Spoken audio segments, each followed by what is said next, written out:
BDR হত্যাকাণ্ড শেখ হাসিনার green সিগন্যালে পরিকল্পিতভাবে ঘটেছিল এবং এর মূল সমন্বয়কারী ছিলেন তখনকার সংসদ সদস্য শেখ ফজলে নূর তাপস। ঘটনাটিতে সরকার প্রধান থেকে শুরু করে তখনকার সেনা প্রধানেরও দায় ছিল। বিডিআর হত্যাকাণ্ডের তদন্তে গঠিত জাতীয় স্বাধীন তদন্ত কমিশন রোববার সন্ধ্যায় প্রধান উপদেষ্টা ডক্টর মোহাম্মদ ইউনূসের সরকারি বাসভবনে এসব তথ্য সম্বলিত প্রতিবেদন জমা দেয়। এই হত্যাকাণ্ডে ভারতের সংশ্লিষ্টতার ব্যাপারে দেশটির কাছে জবাব চাওয়ার সুপারিশ করেছে কমিশন। বিডিআর বিদ্রোহের নামে সংঘটিত বর্বরতম এক হত্যাযজ্ঞ এতদিন ছিল নানা প্রশ্নে আর রহস্যে ঘেরা।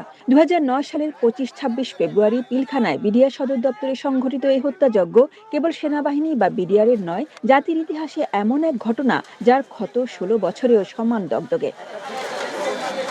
ঘটনার সঠিক তদন্তে অন্তর্বর্তী সরকার গঠিত জাতীয় স্বাধীন তদন্ত কমিশন তাদের প্রতিবেদনে এর ভয়াবহ ও নেপথ্যের নির্মম সত্য তুলে এনেছে। প্রতিবেদন পেয়ে প্রধান উপদেষ্টা ডক্টর মোহাম্মদ ইউনূস বলেন, বিডিআর হত্যাকাণ্ড নিয়ে জাতির এতদিনের অনেক প্রশ্নের অবসান হবে এবার।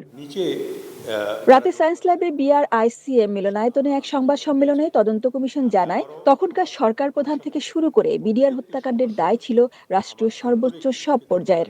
প্রাক্তন প্রধানমন্ত্রী শেখ হাসিনা, ব্যারিস্টার ফজলে নূর তাপস, শেখ সেলিম, মির্জা আজমের কথা আমি বলেছি, জাহাঙ্গীর কবির নানক, সাহারা খাতুন, জেনারেল তারেক, প্রাক্তন সেনাবাহিনী প্রধান জেনারেল মঈন, প্রাক্তন ডিজিএফআই প্রধান জেনারেল আকবর। শিয়া বাটার ও ভিটামিন ই সমৃদ্ধ লিলি বিউটি সোপ, তারুণ্যময় উজ্জ্বল ত্বকের জন্য। রিমার্ক।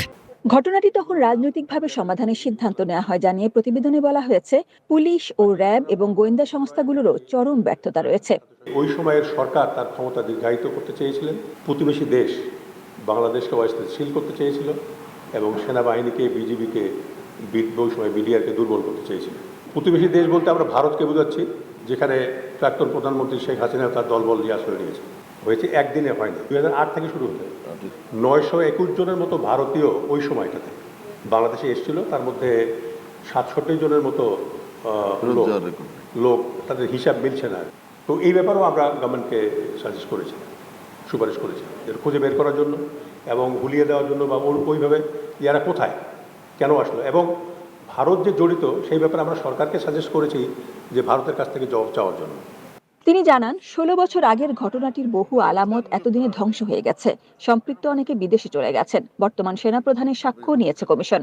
তখনকার প্রধানমন্ত্রীর বাসভবন যমুনায় তার সঙ্গে বৈঠকে অংশ নেয়া বিডিআর সদস্যদের সঠিক নাম, পরিচয় ও তথ্য সংরক্ষণ করা হয়নি।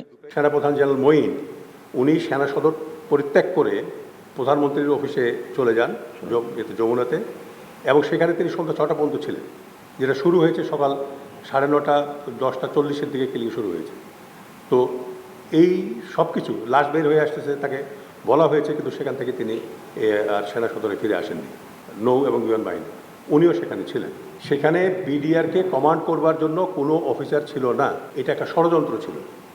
কমিশন তাদের প্রতিবেদনে বেশ কিছু সংখ্যক সুপারিশ করে, যাতে করে ভবিষ্যতে বাহিনীগুলোতে এই ধরনের ঘটনা এড়ানো যায় এবং এই ঘটনার ভিকটিমরা ন্যায্য বিচার পান। দুই দিনে যখন 57 জন অফিসার নিহত হয়, সে দেশের স্বাধীনতা, সার্বভৌমত্ব থাকে না। আর পিলখানা যেন বাংলাদেশে না হয়, সেই ব্যাপারে আমাদেরকে সবাই সজাগ থাকতে হবে। Sajida Sweety, ATN news, Dhaka.